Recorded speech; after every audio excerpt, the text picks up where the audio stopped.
All right, guys. Should be, well, it's just about a minute before 6 o'clock, but I think we should be live. We're live? We're live. All right. So, guys, I would like to welcome once again Eric Pratt from Gun Owners of America. Welcome, Eric. Thanks. Hey, Tim, great to be with you and Dave once again. It's good to see you, my friend. So we have some stuff going on, some really important stuff that we want to talk about. And then we're also going to talk about this. Right? Isn't that a beauty? Right. So we'll talk a little bit about this, which is a rifle that Copper had built for GOA, and you guys are going to do a little bit of a giveaway. And I assume they can swing by your website and get more information on that. Is that true? We're having sound issues, Omar. You guys are saying the sound's weird. So we might have to try to get the sound right. What's wrong with the sound, guys? Tim's microphone is 20 years old. It's really staticky, I guess. That's weird. Eric, you still there? Still here. Okay. Well, apparently our audio is kind of messed up. I don't know what's going on with that. Can you guys, it says Tim's microphone is literally a potato. Okay. Fuzzy. Audio. Huh. You want to try to switch over to the other microphone? Sorry, guys. Down there? Technical difficulties. Want to try to switch over to that one really quick? I'll just unplug it from, I'll just plug it in. Do we have the cable? Is that okay? Are you guys, is that better, guys? Muffled. Your sounds like you're screaming in your mic. All right, fuzzy. I just turned on the gain. That was maxed out. Okay, it turned it down. Is that better, guys? Is it sounding better? Okay. Yeah, nobody's really giving us any feedback. Okay. How's it sound to you? Omar? Okay. Well, we'll just have to roll with it, guys. So anyway. Better now. Okay. We're starting to get better now. Okay, cool. For some reason, the gain was turned way up on our microphone. Okay. All right, we may make some changes as we go, so let us know if the sound is a little bit off. So Eric, let's jump into it, man. I'm sorry about that. Let's jump into what's going on with the pending Bumpstock regulations. And so as far as I know, we had a comments period for a potential comments period, right? We had a comments period to decide whether or not they needed a comments period on pending regulations. And so everybody went out and commented. The first one, we had pretty good turnout, and now we have now the actual regulations are up on the BATF's website for comment again, but this is for the actual regulation. And we need to get people motivated. We need to get people out there and commenting because they're not aware of it. They think they've already commented. So can you give us some more information about that, Eric, and why are they doing that? Absolutely. Well, we're down to the wire because the comment period is going to close at the end of the 27th, Wednesday, June 27th. So yeah, as you laid out, the first comment period was ATF asking questions, getting comments back before they issued their actual regs, which they now by regulation have to get comments on. And so that's been open for, well, several months. So now we're coming down to the end. Here's the problem.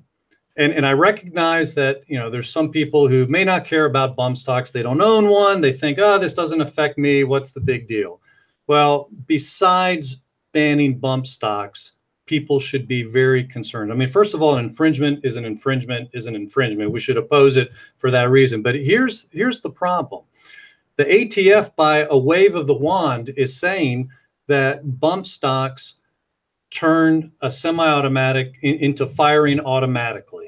Okay, now you and I know it doesn't do that, right? I mean, because even with a bump stock, the AR-15, AK-47, whatever you have, is still firing semi-automatically, but the regs say differently. It says that it turns it into firing automatically. So here's the problem, okay? Let's say this regulation goes as is, bump stocks are banned. Well, now fast forward 4 years or 8 years to the next administration. Let's say it's an anti-gun Democrat administration. We have now been taken to the brink where millions of semi-automatic firearms can be declared illegal, because according to federal law at 26 USC 5845B, any firearm that can be readily restored or converted to fire automatically is a machine gun. You know, end of story, period. So yeah, bump stocks may be off the table, but that administration will be able to look and say, well, there's still rubber bands out there on the market. There's still belt loops or fast fingers that can readily restore this to fire automatically. Because again, remember, it never was really about converting it where you actually just pull the trigger back and it fires automatically. No, they've now declared, even though it's firing still semi-automatically, they're declaring that it's firing automatically. So these regs take us to the brink. Is a machine gun because of a device that's attached to it, which doesn't change the function of the trigger whatsoever. Right. Yeah, they've changed it from a single function of the trigger being full automatic to a single pull of the trigger being the standard now for defining what can be what item can easily restore a firearm to fire automatically. So, in this case, it's bump stocks, but I'm telling you, we're going to be on the brink. And, some people, if you're sort of new to the gun debate and you're thinking, okay, I mean, that's kind of a stretch. They're not going to do that. I mean, just think of how gun control has advanced incrementally in the past. Obama took the armor piercing ammunition ban and he used that. He attempted to ban the M855 ammunition. Think about how he took laws regulating gun dealers and tried to apply it to private persons who sell a private firearm, just one or two firearms, and bam, they would be subject to 5 years in jail and $250,000 fine. I mean, This is how gun control advances. And we're not saying that this is the secret plan of the Trump administration to do this. We're just saying that our attorneys have looked at the language and they've said, oh my goodness, the next administration can easily use the language that's in these regs to just do a widespread ban on semi-automatic firearms. So what's interesting is there's another dangerous precedent that's been set here, right? So we have a federal agency, in essence, rewriting federal law without an act of Congress. Yeah, right? That's right. So think of it outside of just firearms, and people always go, "Oh, it's you're imagining things." Well, just like you said, Obama banned 7N6, tried to ban M855, which caused an outcry, but he attempted to ban M855, and even though when they were banning 7N6, even though the congressman that wrote the law said that was not the spirit of the law, they knew that all rifle ammunition fired from a handgun would still penetrate armor. They wrote a letter to the ATF and they still banned 7N6. When the guys that wrote the law said you're violating the spirit of it. That's not what we intended it to do. And so here we have again a federal agency that's basically rewritten federal law with no act of Congress. And so what does that mean for the EPA? What does that mean for any of the alphabet agencies, right? Now, can they do the same? Seems like that's a pretty much, I mean, this is like Supreme Court stuff, right? This is something that the court should look at because this is really doing an end run around what Congress is supposed to be able to do and be themselves and not through the executive branch. No, you make a great point. And both Gun Owners of America and Gun Owners Foundation submitted comments to the ATF. People can see it in the fact sheet section of our website. But the Gun Owners Foundation comments made the exact point you were just making, Tim, how this is a huge, dangerous expansion of administrative power. I mean, I think those expansions have been there all along, sadly. I mean, they're unconstitutional, but now we're really experiencing it in terms of the Second Amendment community. And let's remember too, I mean, what's amazing is that several years ago, the Obama administration, ironically enough, had looked at this question and had found that bump stocks did not convert firearms to fire automatically. So, yeah, I mean, if that doesn't demonstrate the expansive nature of what's happening, I don't know what does. I know, and it's scary because, the Trump administration is going along with it. And I know you don't want to get into this, but I do. The NRA is pushing it. And it's like, this is just unbelievable that it would be happening under a Republican administration, which isn't that surprising to me because everybody thinks, and this is kind of the problem with the firearms community as a whole, when they have a Republican in office, they think they're safe. So they just kick back and, pop a can of soda and eat potato chips and watch, football. And they're no longer politically active. But if a Democrat is in office, every little thing they do, people come out with the pitchforks. We show up at our, state capitals and we protest. But when there's a Republican in office, everybody sits back. And under Republicans, we got the machine gun ban of '86. Under Republicans, we got the import ban of '89. So it's just kind of, it's a little bit unnerving. And that's why people need to go out and comment on this. What does the ATF have to do if people comment? I mean, does it throw a wrench in the works and slow them down a little bit? Does it really help outside of just making a gestures like, we're just going through the rigmarole here? It doesn't really make a difference, I guess, is what I'm asking. And, what else can people do? I mean, what can people do? Obviously comment. What else can they do? Well, theoretically, they're supposed to take these comments into account. Now, you and I know that these are unelected bureaucrats. So ultimately, the what else can we do is we need to get our congressmen engaged because, they are the ones who are accountable. The ATF, there's several layers before you get to any real accountability at the ballot box. And that's obviously the problem. I think that's part of the reason why the administration and many in the pro-gun community wanted to kick it to the ATF to take care of it, to try to take it away from that accountability. And I think that's a big mistake. So anyway, that's something that, we need to make a big issue of. And sadly, Congress has been, I think content to let the ATF handle it right now. Yeah, you would think there would be an outcry by our elected representatives. You would think that they would be screaming foul here because basically you have a bureaucracy usurping their power. But everybody's suspiciously quiet. There's nothing being talked about. It's, nobody's even addressing it outside of GOA and some of the other political activist groups, but, NRA hasn't sent out anything to its membership saying, hey, go comment, get active. They haven't said anything. It's just, everybody's just like sweeping it under the rug and just letting it happen, except for groups like GOA and others, right? So it's, you don't hear an outcry from Congress.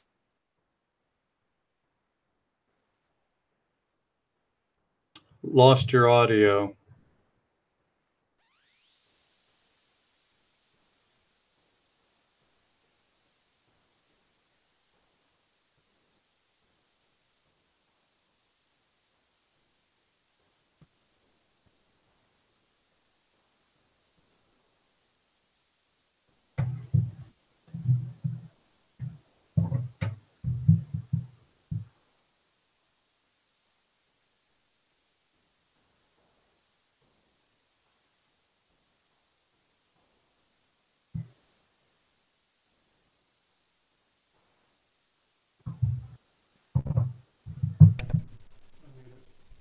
How did it get muted? Can you guys hear us now? I hear you now. It's scratchy, but I hear you. Okay. Wow, man. I got scared there for a second. For some reason, our mic just turned itself off. This has been, I think the CIA's watching us. Or the ATF, right? They're hacking it, right? NSA is now officially involved because nobody touched it. Literally, the mic is up here. Did anybody see me reach up here? Reach it, or Tim and I. It just started blinking. It just turned itself off. Okay. Stop it, NSA. We have a First Amendment right. Guys, we apologize about the audio. We're still trying to fix it, so we're just going to have to hang in there. We're sorry about that. I'll try not to yell into the microphone. All right. Your feedback is helping, so just... ETF hack confirmed. You're absolutely right. It's like, I think somebody maybe at Google or maybe NSA or both is trying to throw a wrench in our little conversation here. Okay. So let's try this again. So where are we at? In the past, GOA has set up a page where people can go, and it makes the process really, really easy to make a comment. I assume you have something set up again like that? That's right. People can go to gunowners.me/speakupnow, and the S, the U, the N have to be capitals.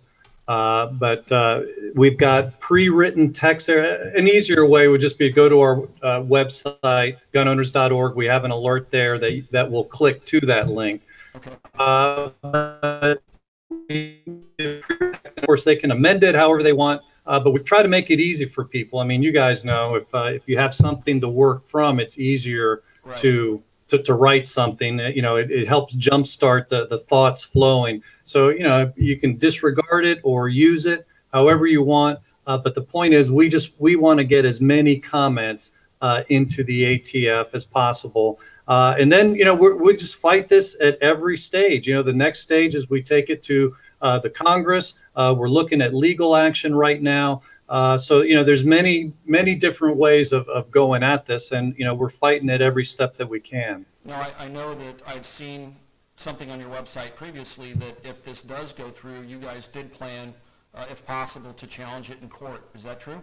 That's right. Well, we're actually already looking at that. Our attorneys are looking at that, and it's an expensive process, even figuring out where would be the best place to go into. But that's the process that we're in right now. So we're already looking ahead towards that.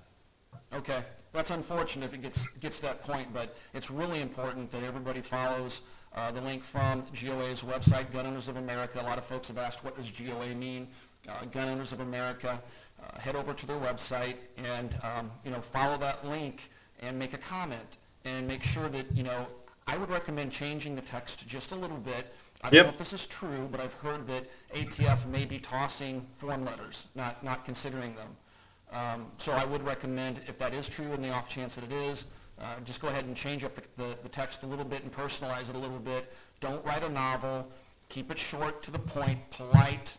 You know, don't go off on an angry rant or, you know, talk about some crazy conspiracy theories. Just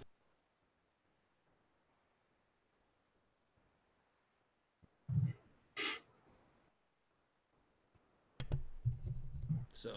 Got you back. All right, let's bring this guy out here. See, should we mute this one? Yeah. It didn't do anything.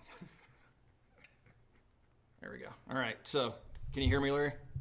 Oh, that's actually very clear. Okay. So we have two of these mics, guys. Okay. Yeah, the mic's acting weird. We have two of these mics. There's one overhead and then one we have for the table. So let's go with the table one for now. Okay. So, see, we're doing this on the roll, guys, man. Our apologies. We haven't done a live stream for a little while, so yeah. So it's kind of had to figure it out all over. Had to dust the mics off here and get them going. All right, so that's what you guys can do. Right, please, from everybody, we're good. Please head by Gun Owners of America's website and follow that link, comment, and, you know, do what you can. Be active. Post that link on your social media. We'll post it on ours. You know, we all make a difference. If we get out there and post it to the forums, post it to our social media, and get people active and tell them why it's important, we can see movement. But we really have to motivate the base and get people out, because right now people are just kind of resting on their laurels, and a lot of people may not even be aware that this is happening right now because nobody's talking about it in the media or anyplace else. So now, are there I should mention that for those listeners that are getting GOA's emails, we put out one today. Several places in there, you have an opportunity to click to that very site where you can easily give your comments to the ATF. And if people want to get on the email list, they can obviously go to gunowners.org and sign up for free. So they start getting those alerts. And, you know, they're low volume, but we want to keep people up to date with what's going on here in Washington. Yeah, I highly recommend signing up for the alerts because there's a lot of good information in those alerts. And, yeah, you're not really signing up to get spammed. No. You're signing up to be made aware of important legislative issues that come up. And right now, you need to be politically active. This isn't the time to sit back. I was hoping we would go the other way with Trump. You know, when he won, I was kind of hoping that gun owners would see an opportunity there and go on the offense and try to reclaim some of our lost rights. And it doesn't seem like that's really happening. It just seems like everybody's content to coast. And it's like, wow, man, this is our one chance that we were given to maybe get something done, and we're kind of squandering that a little bit, I think. Well, sadly, I think what happened was, well, Parkland, Florida happened. And, and it wasn't just at the federal level, but all across the country. It put on halt a lot of good pro-gun legislation that was advancing, and then we had to start fighting battles all over the country. And the sad thing is, Parkland was all the more the argument for we need less gun control. We need, to get rid of gun-free zones. Background checks aren't working. Repeal them. Have teachers carrying firearms, responsible teachers who carry firearms. I mean, they should be allowed to carry at work as well. Absolutely. And they try to make us look like lunatics when we propose that. After 9/11, I remember people were arguing against arming pilots. Like, are you out of your mind? Why wouldn't you want your pilots armed? You trust them to fly the plane. Yeah, you don't trust them to... I mean, if a terrorist gets to that bulkhead, he comes to that door. Right. I mean, that's the last line of defense before they commandeer the aircraft. And you don't want to arm them. It's like people are scared. They think guns are evil. And quite the opposite is true. A firearm in the hands of a good person could go a long ways to stop these tragedies in their tracks. But for whatever reason, it just seems that lunacy prevails, and you have the anti-gunners arguing from an emotional logic perspective, and we're arguing from just a pure logic perspective. We have all the data to back us up. Of course, they contort it and twist it as they want to back their position up, but really it boils down to an emotion-based argument that they're coming at us from. And it's so hard, and that's why, after a national tragedy, they really move quickly to capitalize it, they being the anti-gunners. They have laws, it seems, pre-written to introduce, like it's right from a playbook, bad thing happens, introduce this legislation now. And they try to capitalize on that emotional-based logic while the opportunity's there. As time passes, they all know that the more time that happens between the actual bad event and getting some legislation passed, the more time that passes, cooler heads will prevail and logic will come back into the discussion. And so that's why they try to push through stuff very quickly after a national tragedy.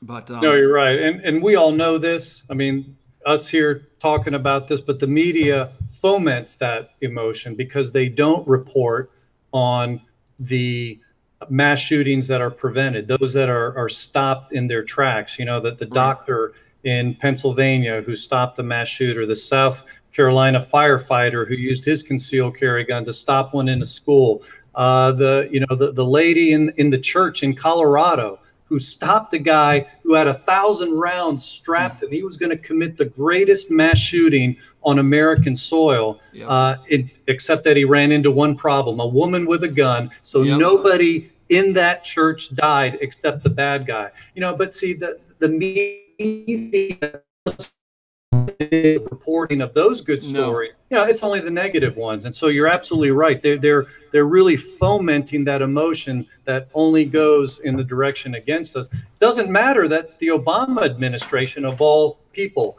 found that guns are used 16 to 100 times more often to save life than take life. Right. That just kind of gets dropped into the waste can, right? So anyway, that's what we're fighting. Here's what's really, really weird to me. So the lady in the church, she should be on the 24-hour news cycle. Yeah. She should be made famous. Her name should be rolling off the lips of everybody in their conversations for months after that, right? She should have a documentary done on her past and about how she grew up and all that stuff. Yes. But they don't do that. Instead, when you get a lunatic that goes and shoots up a school in Colorado, Columbine, they run the 24-hour news cycle on those two kids, and they turn who are infamous, they turn them into something of a celebrity. They run it for months and months and months. They dig into their backgrounds, how they grew up. They want to talk to their parents. They want to do everything, talk to other schoolmates that they were with, and it's just nonstop to the point where, fast forward to Parkland, and that kid was dressed and behaving just like the Columbine shooters that did their act before he was even born.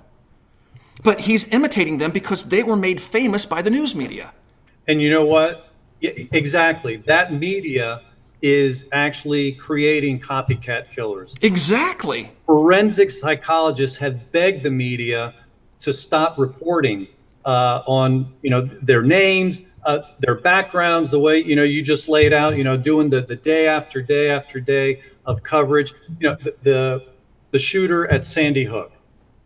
When they investigated him afterwards, they found that they said he had what was like a doctoral thesis on previous mass shootings and the media attention that they had gotten.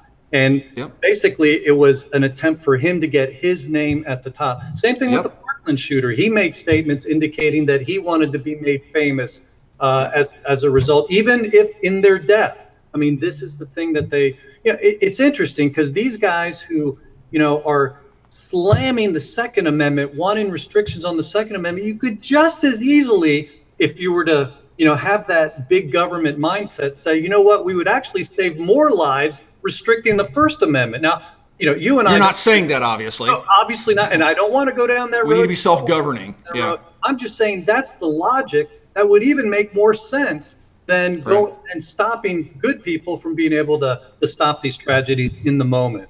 What was back in the 90s? Do you remember the phrase "going postal"? Yeah. So, and I think this is evidence to the effect that we're talking about. There was this time period where post office workers were going in and shooting up their places of work, and it was so bad that they were even making video games. A video game called Postal.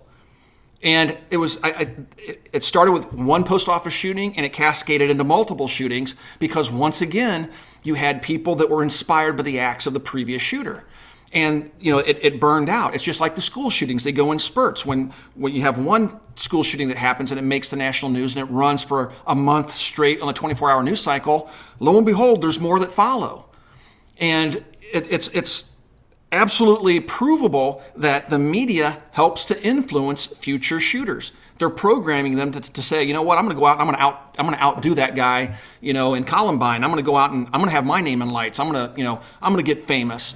And it truly does have an effect. Now, I'm not saying that we need to, get rid of video games that are violent or, crack down on First Amendment rights. We should be self-policing and self-governing. They should have enough common sense to never mention those shooters' names. I have a policy here on the channel. I know the names of many of those shooters, if not all of them. I just won't mention them. They should be erased from history. I don't know the name of the lady in the church. And that's truly depressing. We should know her name. Jean Assam. We should say her name more. Yeah, Jean Assam. Thank you. She was a hero. Absolute hero, and that's the one that should be running the 24-hour news cycle. Yeah. How was she raised? Where does she get her gun? Does she get training? Well, I mean, let's know more about her, but nobody wants to do that. At least in the media. I'd be curious. Now that's an expose I'd watch. I don't watch the ones on the school shooters, but anyway, okay. So going back to the comments real quick. So those end the 27th. So we're getting people who have joined. We're getting down to the wire on that. So jump in, make the comment. But I was wondering a theory, Eric, on how long it takes. So after the comment period is wrapped up, do we know how long it takes before we see any action on it afterward? I mean, are we talking immediate? Are we talking midterms? Are we talking post-midterms? I don't think it'll be immediate. I think we could realistically expect a couple months. And so it probably will put us close to the midterms, which then, it becomes a political decision. Does the administration think this will help or hurt them? So therefore, do they wait to post them after the midterms or beforehand? That all gets political, obviously. But no, I think I wouldn't expect to see something right away. One other question I had, maybe your legal team has looked into it, but it's a question that I get quite often. I already know that Jeremiah Cottle and, Slide Fire, he pretty much pulled up his tent stakes and turned the company off. He's out of business now.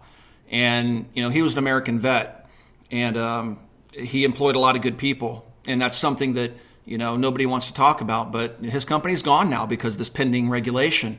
But there are other companies out there that still produce other products. We have the binary trigger and the echo triggers. And I've talked to those manufacturers, and they said that there's nothing specifically in the regulation that points to them at the moment. And they've received no communications from the ATF. So they're just going to continue on. Have you any insight into that? I don't. And that's something I think that we want to look into. And that's very concerning. And with Slide Fire, I mean, yeah, you're right. There's a lot of jobs that were lost there. And by the way, the other thing that, no matter what the average gun owner may think about, these were just a gimmick or I didn't want a bump stock anyway. I mean, there's no grandfather clause in these regulations. Right. So you immediately become a felon if you don't dispense with it, if you don't get rid of it. I mean, it's just horrific the way these regulations have been drafted. And, these are things, arguments that we've made in our comments. We'll see if they take this into account. Well, it's a gross violation of the Constitution to make laws retroactive. And even though this isn't a law, it's a regulations change, it's the same effect to go back and deprive people of their property without fair compensation. That would be like them coming and just kicking you off your property and putting a railroad track through your property, not compensating you for it. You can't just pass a regulation or a law, make it retroactive, and then make people turn in their stuff for free and make them felons if they don't. I wouldn't accept that either, but it's unbelievable that they would even go that far. But you're absolutely right. That's another aspect of this I forgot to bring up, is the fact that if you own one of these, you will become a felon if you don't destroy it or turn it in, and if they catch you with it. So, and when you go to turn it in, they're not going to write you a check for $300. You're just out. Sorry. Right. And that's unconstitutional. So, I guess there's a bunch of different ways you could, attack it. And, I think that's, people go comment. That's all I can say. I mean, it's the 11th hour. We have until the 27th. Go do something positive and comment. It will help. All right. So let's, is there anything else you want to touch upon there, Eric, before we move on? No, I think that's good. We can get to the fun stuff now. Okay. So let's talk a little bit about the rifle. You want to talk about that? Yeah. Then I want to circle back and ask a question about something I've gotten some questions about. All right. So why are we here today? Work this with the mic. Yeah, let's just move the mic over here. Block Dave's face. All right. So this is a rifle. I'm going to try to bring it up close to you guys so you can see the distressing little bit of aging that's been done to the receiver. Looks like walnut, wood furniture. It's definitely wood. Gold accents. It's all done in Cerakote, all the way up to the bayonet. And this is meant to be sort of a modern musket. So that's what the furniture is. You want to talk about it, Dave? Yeah, so a while back, the guys at GOA asked us if we would produce a rifle for a giveaway. And so they kind of left it up to us, and our guys here at Copper thought, well, let's do a real modern AR, but make it look like an older musket style. So brass accents, wood, that kind of thing. So we employed an American Defense receiver set, which if you're familiar with those rifles, they are a built machine, complete ambidextrous controls, so very modern receiver set, very good quality. And we matched that up with a fixed walnut stock and handguard, and then distressed it down to look like an older musket, and put a traditional M16 bayonet on it. And I think it came out very good. The brass accents look cool. I just think it's neat all the way around. And so people are saying, "Oh, that gold." It's like, it's not gold, guys. It's supposed to be brass. And so when we sent pictures over back to GOA, they came up with the great ideas like, well, let's make it a 4th of July giveaway. So that's where we're at right now. So on the 4th of July, you'll be giving this rifle away. And you want to tell more about that, Eric? Yeah, so the drawing will be on July 4th. I wish I was eligible to win. Neither are you guys, right? You guys have done a beautiful job with that, and so we're looking forward to giving that away. This has been such a busy year, as you guys know. Legislatively, we've been under the gun, pardon the pun, just incredibly going hard. Our members have been going hard, and in part, we just wanted to do a thank you to folks. And well, we can't do it to everyone. We can't give one away to everybody. Wish we could, We're not Oprah Winfrey, okay? But everybody have a rifle. Anyway, one lucky person will get that, and they'll be very fortunate. It's beautiful, all hand fit, and it's absolutely gorgeous. Like I said, I wish I could have it. All right. Yeah. So if we'll have banner links on Copper's website, we'll continue to post social media pictures and where to go to enter for that. So if you can't find it, it's your own fault. All right, there you go. It's we'll all keep- on you. I mean, GOA, Copper, I mean, we'll all have availability. If you follow us on Instagram, Facebook, we'll put it everywhere. So keep your eye on some of the comments there, Dave. I'm trying. Guys, just so you know, if it automatically flags it when you use profanity. And I'm not a fast enough finger to go through and individually, hide or allow them. So try not to use it and your comment will show up. I can't get to all of them. So Right. Yeah, there's Try to it's prevent- screaming by. people say we're filtering, but it automatically filters. So There's Yankee Marshall. yeah, he's Giveaway, been- cool. I'll take it. You're excluded too, Yankee. No. Throw your name in the hat, man. You have a chance. California legal. If we can, we'll convert the gun to be compliant with California laws if we can get it into California. Just be aware of your local state laws. And for whatever reason it's banned and there's no way to get it in, I mean, there's nothing we can do. Don't like it. We will try our hardest. If somebody wins it from a banned state, we'll try our hardest to make it Compliant. But we can't guarantee. There are some states that Right. that rifle just can't be made compliant. Right. But we'll do what we can, and we'll work with you to make it compliant. No cost. All right. Cool. Any other questions, Dave, that you see scroll by? Because I have a question I want to ask Eric while we have him. Omar's going to have to help with that because I'm trying to interact, and it's tough. Shipped to Ukraine? No, I'm sorry. This is only for American You audience ask members. your question, and I'll try to come up with something here. We can't export. So, Eric, one thing that I don't think it's going anywhere, but I've gotten questions, and I'd like for you to answer if you'd be so kind. I've been getting questions about a potential bill that would be a confiscation bill, basically much like the Bumpstocks. Turn them in. It's a buyback program, but it's kind of a mandatory program. It's been proposed. What was the story there? And, is it a concern? Well, you won't be surprised that it was introduced by a congressman from the San Francisco area. Shocker, right? So, No. Shocking. Representative Eric Swalwell, a Democrat, has introduced legislation that, it would be a mandatory buyback of many commonly owned firearms. But it was actually very funny to see him defend his bill on the Tucker Carlson show, because Tucker just nailed him on it and said, this is a confiscation bill. And he said, no, it's not. It's a buyback. And then he read to him his bill and said, yeah, but you can be criminally prosecuted if you don't give up your gun. So, yeah, it is indeed a confiscation bill. The good news is, in terms of where is it going, there's a lot of bad bills that don't go anywhere in the Congress. Probably over 90% of them, over 95% of them, 98% of them don't go anywhere. So I would put this in that category. This bill isn't going to go anywhere. First of all, it's a Democrat bill. It's a Republican Congress. That right there means it doesn't take off. But that could change at midterms, guys. Absolutely. And that's the thing. The fact that they're showing their colors, showing where they want to go with this, the anti-gun left is all about confiscating firearms, even though they say they just want reasonable gun control. When it gets right down to it, they want to confiscate firearms. And so, Swalwell has kind of, let the cat out of the bag. But I mean, we've seen that with, the former Supreme Court justice who said we need to repeal the Second Amendment. Then there was a poll done, and I forget some of the exact statistics, but incredible percentages of Democrats want to repeal the Second Amendment, want to ban all handguns, ban semi-automatics. So yeah, that's what we're fighting. I mean, that's no fear tactic. A lot of our fellow Americans want to take our guns, and so elections are very important. Speaking Absolutely, guys. During the election cycle,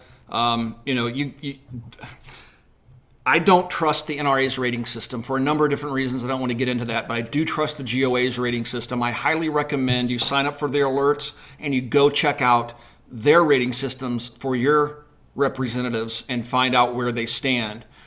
GOA doesn't suspend its rating system for certain votes and all the other nonsense that I'm just going to say it, NRA does. I'm going to say other organizations, but there's just one. It's the NRA that does it. What did NRA give Dirty Harry Reid? They gave him like a B or something.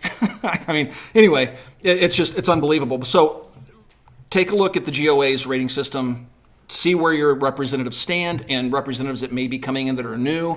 I'm sure you guys rate them as well, do you, or do you not? Like somebody that just threw their hat into the ring and is running for the first time for the Senate or the House? Yes, for that, what we'll be doing is we will look at any prior record that they have in the state legislature, or if they don't have that, the best we can do is we give them a survey. And it's pretty hard hitting. Ask some really tough questions. So if we don't get an answer back, that's a pretty good indication of where they stand, because they don't want to go on record.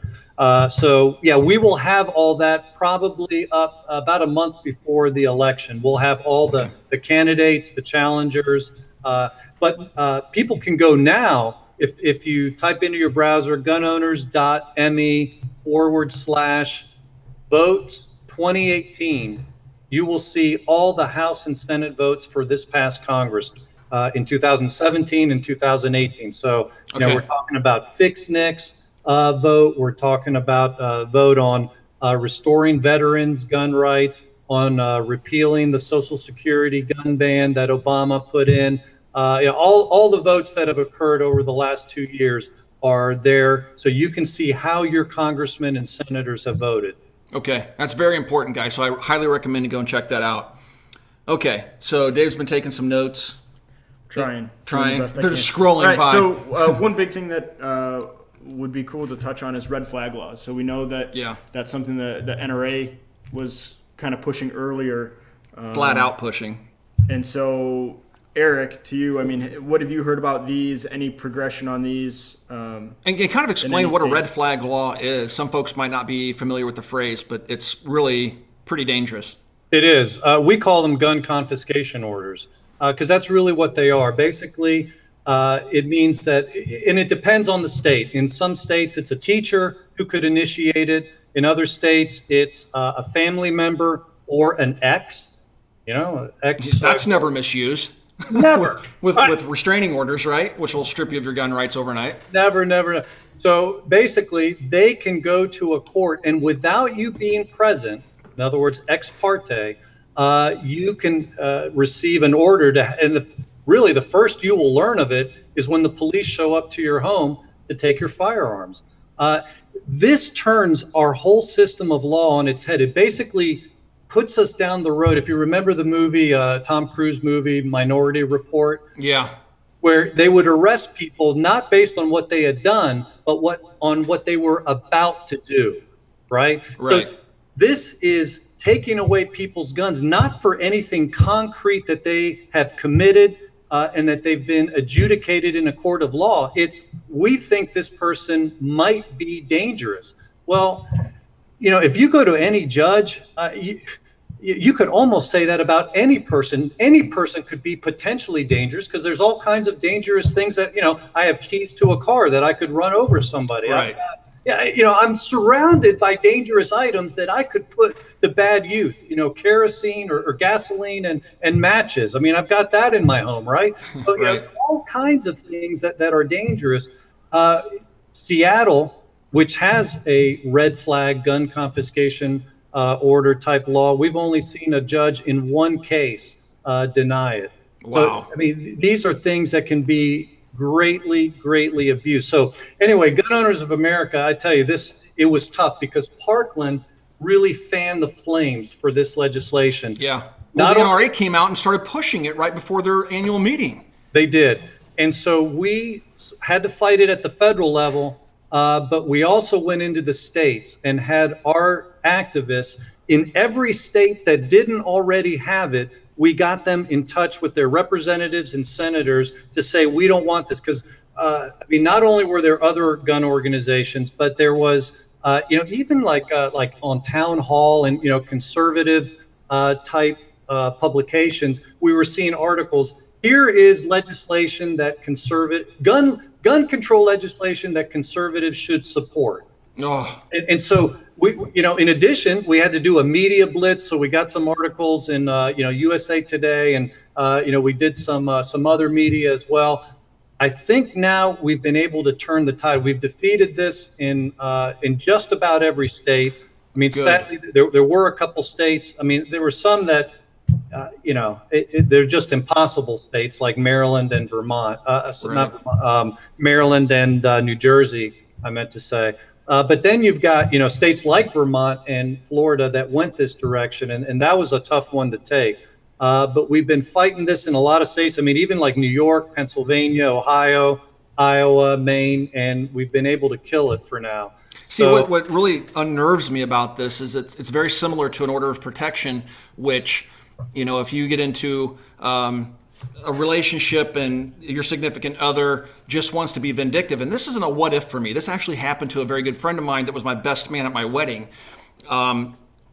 He had an ex that made a bogus claim against him and had his firearms rights just stripped from him for years until he had to go and pay an attorney to fight to get his rights reinstated after she admitted to lying years prior. But even then she lied, admitted to lying, but they never prosecuted her for lying. Meanwhile, he had his gun rights stripped for years.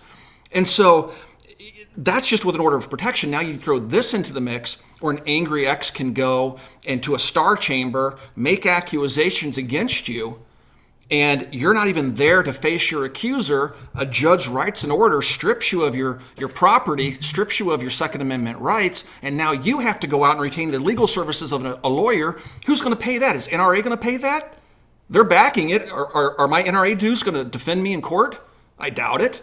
So, now you have to go retain legal services to go in front of a jury to defend yourself against being guilty. So now, instead of being innocent until proven guilty, You're now guilty until proven innocent. That's right. And that tab falls at your feet. You're going to pay that lawyer. Yeah, Tim, you nailed it. You nailed the problem with this. And here's why these gun confiscation orders are even worse than the existing law, which you mentioned, because with federal law, it at least requires that you be notified and you have the opportunity to appear in court. With these, every single one that we've seen in the states has a provision for ex parte, which again means you don't have to be notified. And the first time you find out about it is when the police or the SWAT team or whatever shows up at your front door. That is not the American system of justice that we grew up with. No, that's what dictators do. I mean, that's unbelievably bad. And the fact that, a pro-gun organization would be out there pushing for that is just mind-boggling to me. It's not a good idea. We need to stand fast and hold these people accountable. And it's pathetic that, conservative talk or conservative rags, print rags or blogs are pushing this as well. I mean, I didn't even see that. That's just mind-boggling to me. Okay, well, thanks for clearing that up for us. We have a few other questions, and then we'll try to finish things up here by 7. I'm going to hop around a little bit. So kind of going on the end of that, some people had some questions about what happened in the Deerfield confiscation ban attempt, and I know that they successfully fought that, but do you have any knowledge of that, and maybe any suggestions for local cities and municipalities that may be facing law changes like this? What's their best route? Is it just all local grassroots, or is it something that they can reach out to GOA or some larger entities for help?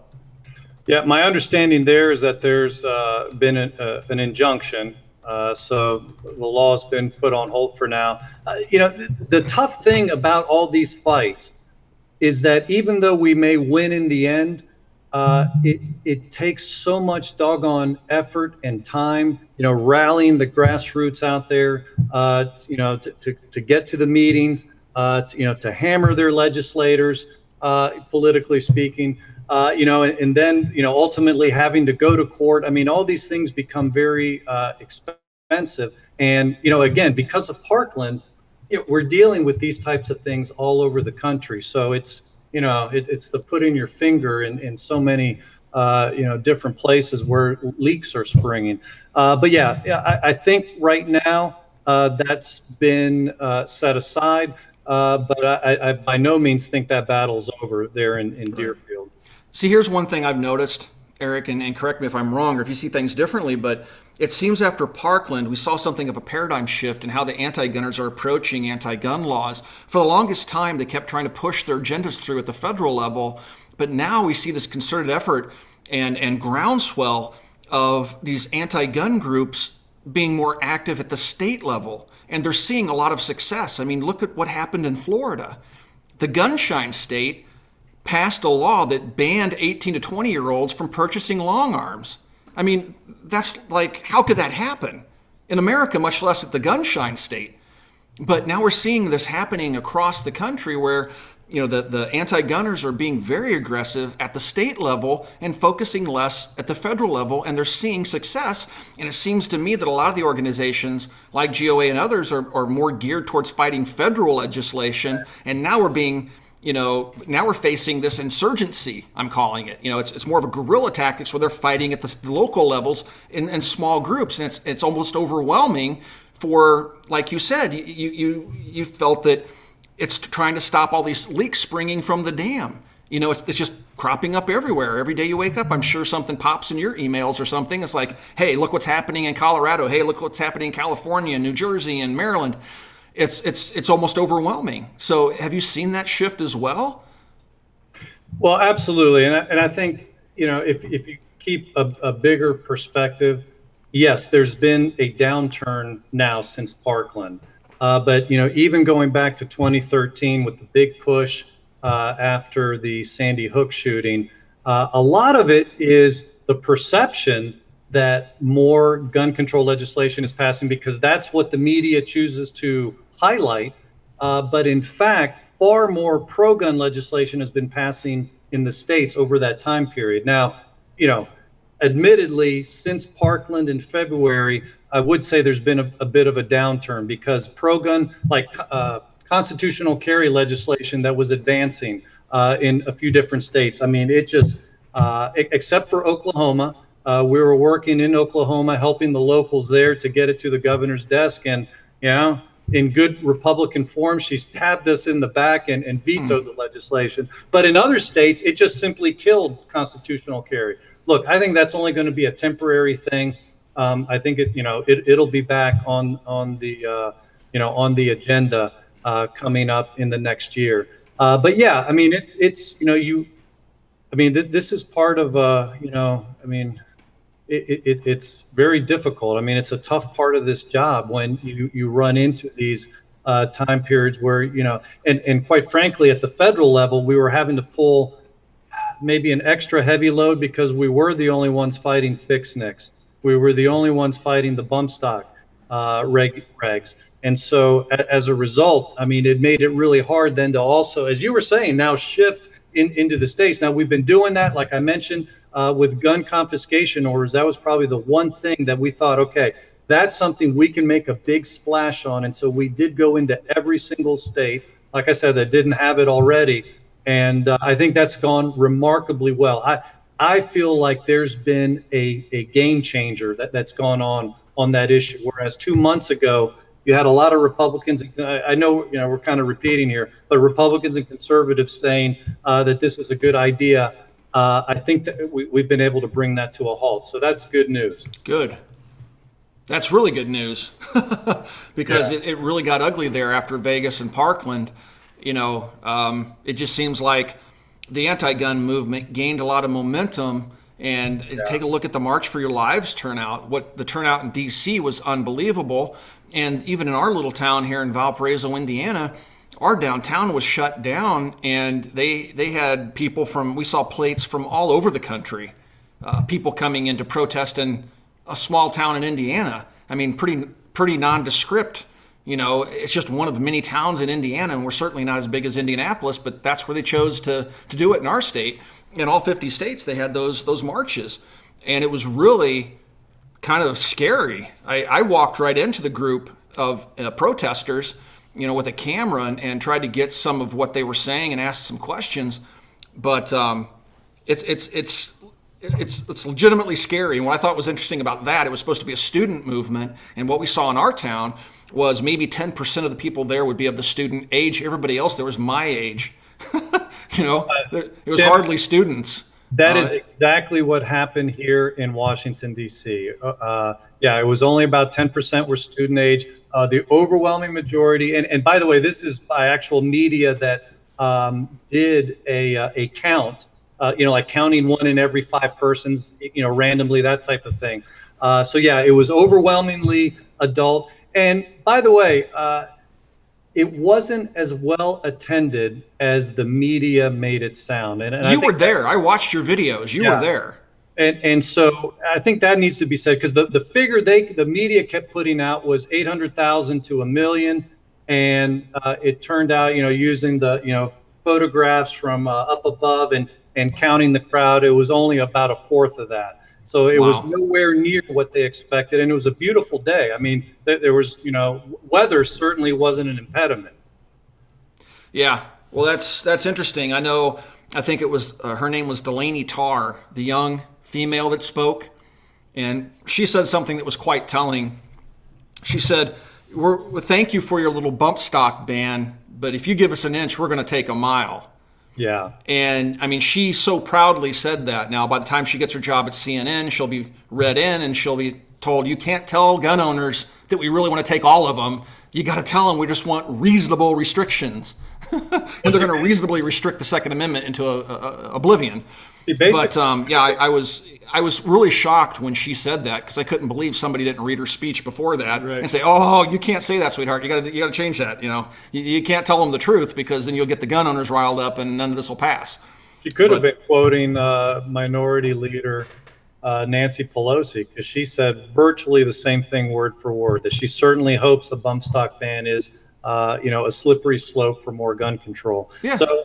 I think just going back to that issue again, I think, even if it's not your issue, the bump stocks, that's why we need to be concerned about this. Because what's crazy about the bump stock thing? I hear gun owners saying the exact same thing that we fought against when they're talking about assault weapons ban in the 90s. Yeah. People were saying, "Oh, who wants one of those stupid AR-15s anyway?" Because we were the minority back then. Guys that liked AR-15s and AKs. And they were saying, "Oh, well, who wants one of those stupid ARs anyway? I mean, who really wants a 30-round magazine? It doesn't matter."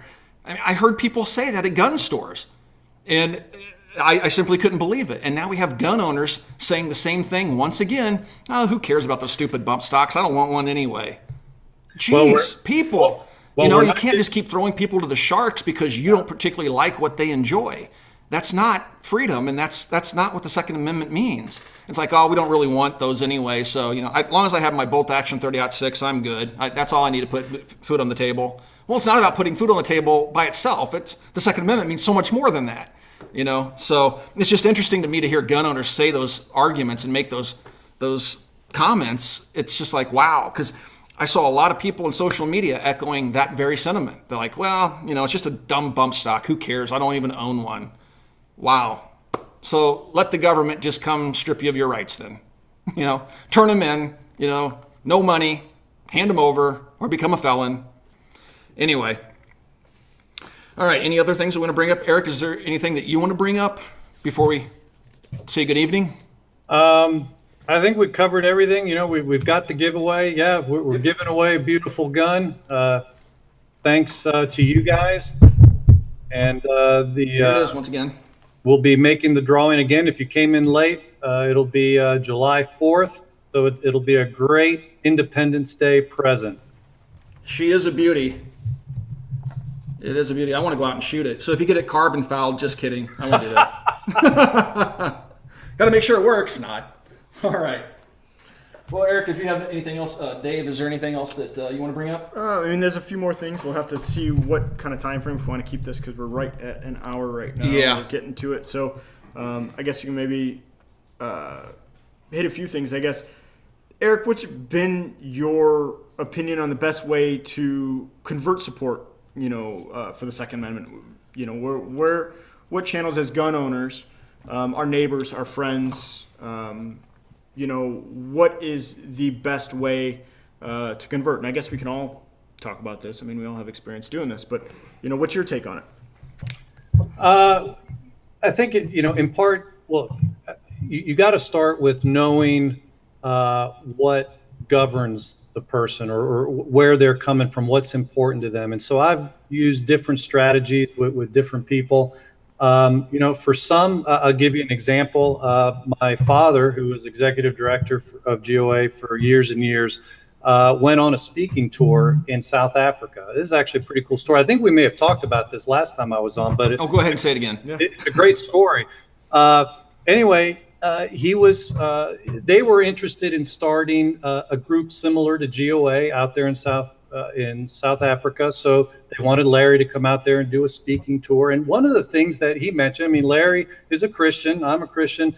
So, he talked about the biblical basis for owning firearms and how weapons control always leads to tyranny, and even giving biblical principles for that. Well, there was a guy in the audience who was a former member of the military, owned firearms, just didn't think that it was very important for him to be carrying firearms. He thought he should leave that to the military and police. He was so convicted by what my dad had to say and developing those arguments, he started carrying a firearm. And wouldn't you know, 2 months later, he's a Christian man. In fact, he's a missionary in South Africa. He's worshiping at a church on a Sunday evening in St. James, and terrorists come in throwing homemade grenades into the service, machine gunning people. Well, he was the only one there who had a firearm, and it was only a .38 snubby. Wow. But he used it, hit one of the guys in the shoulder, and that alone was enough to send them all fleeing. Wow. I don't remember that story. Yeah, I don't think he brought that up. About it, but it's incredible. Police said he saved countless lives. I mean, this is, their version of what Gene Assam did in Colorado Springs, Colorado. And he did it with a .38 snubby going up against, automatic weapons. It was incredible. But all this to say, what made him tick was, he's a Christian man. So if you gave him a biblical argument, that was really going to appeal to him. For some people, it's been talking about what the founding fathers say. If they're kind of a conservative type, but that's not really their thing, arguments from the founding fathers can sway them.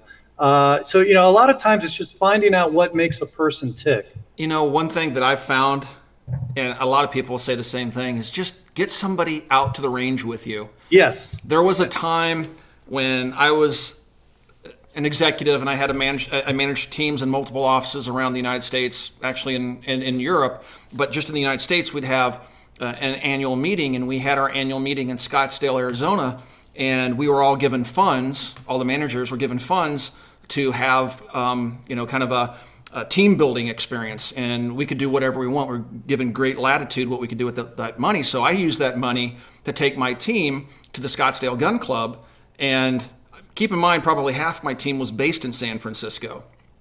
And then another good chunk was in New York and other places, right, like that.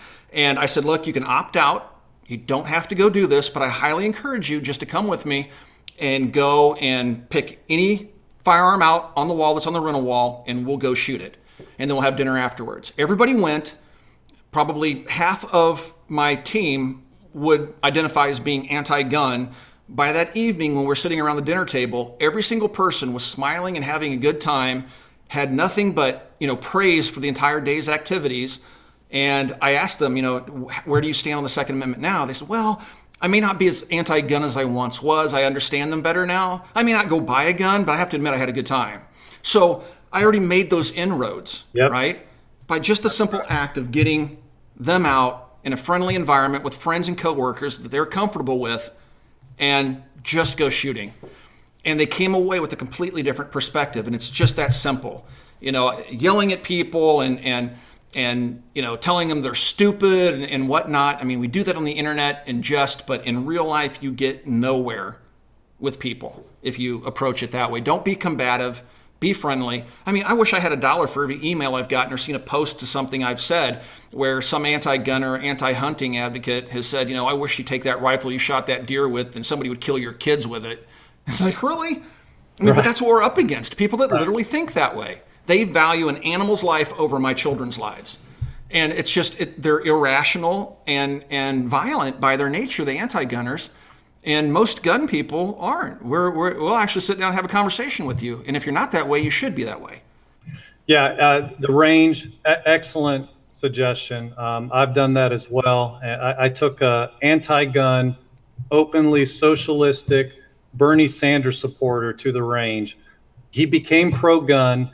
Now he has a concealed carry permit, and it is no longer a Bernie Sanders supporter, no longer socialist, become a constitutional conservative. I mean, the gun issue is actually an issue that many times, it really helps a person make a break from, is the government there to protect me and take care of all my needs, to I've got to be independently able to protect myself and take care of myself. And so, take them to the range, and they'll see that the way the media portrays things and what they see in Hollywood isn't reality. And so that can be a huge game changer. Yeah, I agree. Okay, anything else, Dave? I'm going to give Yankee a quick shout out. He said that he has a video on the church shooting. Oh, okay, guys. So the Yankee Marshal's in the live chat, and he said he has a video about the details of the church shooting. So if you'd like to know more about that, swing by his channel and watch that video. And he's promptly give everyone a lesson on how to get around the profanity filters by thanks. Making up different words. Thanks, so man. Appreciate that too. Thanks. He's good. It's been entertaining. Always got to be out there rebel rousing. There's someone asked about the HPA that got shelved. It's shelved, guys. And until further notice, any pro-gun legislation is pretty much a hot potato topic for any politician on either side of the aisle. After we get past the midterms, there might be a ray of hope, and correct me if I'm wrong, Eric, and your perception of this, but right now, don't expect any landmark legislation or anything to pass that would be pro-gun in nature. Right now, we're just trying to hold our line and not allow anything else to pass, and we're going to have to wait until the politicians get into a more comfortable place after the elections possibly, and maybe then start hounding them to kind of go on the offensive and start to roll back some of these draconian gun laws we live under. Sadly, I would have to agree with that. The upshot is what we can be doing then, and we talked about how you can check out how your legislators have voted. Go to gunowners.me/votes 2018. That's very helpful information. But, a lot of people say, yeah, but my representative sucks. My senators are horrid. And they always win. Well, let me encourage you to do this. Adopt a senator. On our website at gunowners.org, we've highlighted 2 people who have an excellent chance of winning, would make a huge difference in the Senate if West Virginia Senator Joe Manchin and Montana Senator John Tester both go home and campaign pro-gun, but they definitely, are stabbing gun owners in the back, especially Manchin, who has been a leader in the gun control movement. There are 2 excellent GOA-backed candidates, Patrick Morrissey, who's the Attorney General right now in West Virginia, and Matt Rosendale, who's the state auditor in Montana. So both of them have won statewide elections, and both of them are backed by GOA. You can go to our website and check out that alert where we talk about this, because, let's face it, by helping support candidates like this, it does help you, even if your, senators are, Dianne Feinstein and, et cetera. Yeah. So anyway, this can make a huge difference at the federal level. Awesome. Good information. All right. Are we good? Yeah, I think we're good. I think we're about to wrap it up. It's a little after 7. Show the gun one more time. I'll show the gun one more time. I know you're a busy man. Thank you for taking the time. Wrap up. People that came in late, just let them know comment periods end on the 27th. Yep. So comment on the Bumpstock on the Bumpstock regulation ban. The comments actually end the 27th of this month. Go to Gun Owners of America's website. You'll find a form there where you can submit your opposition letter. Yes. And please do that, because, again, we have until the 27th. This is the rifle that we'll be giving away, or actually the GOA will be giving away. We just made it all pretty for you. So in case you're just getting here, this is... and this will be drawn on the 4th, right? On the 4th of July. 4th of July. And you'll be able to follow that over and sign up for this over on the Gun Owners of America's website as well. All right. Well, Eric, I'd like to thank you for taking the time to come hang out with us. And it's always a pleasure to have you here because you're such a wealth of knowledge as to what's going on the Hill. You've become my go-to source for information, and I appreciate that very much. Well, you're very welcome. Feelings mutual. You guys are great. I love what you guys are doing, and I really appreciate it. All right. Well, Eric, how can folks find you one more time before we sign off? Gunowners.org is the best way, or you can also tweet at me, Eric M. Pratt. Eric with a CH. All right, Eric, thank you so much. Guys, if you would like to support us, swing by our Patreon page. We do live streams there just for our Patreons.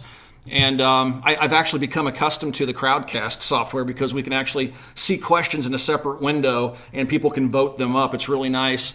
And so I've kind of become accustomed to that. Going back to YouTube kind of screws me up a little bit, trying to keep up with all the comments. But yeah, please swing by and check us out over at Patreon.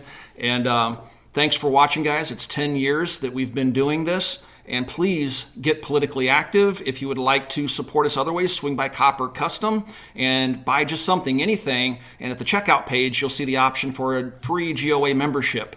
And just click that, add it to your cart. It won't increase your total whatsoever. And you'll get a free trial membership for 1 year to Gun Owners of America. And hopefully then you will stick around once you see everything that they're doing and become a paying member. All right, that's it, guys. Thanks for watching. And Dave, is there anything you want to say except bye? Bye. Okay. Bye, guys. We'll see you later. Thanks again, Eric. Take care, guys. Thanks.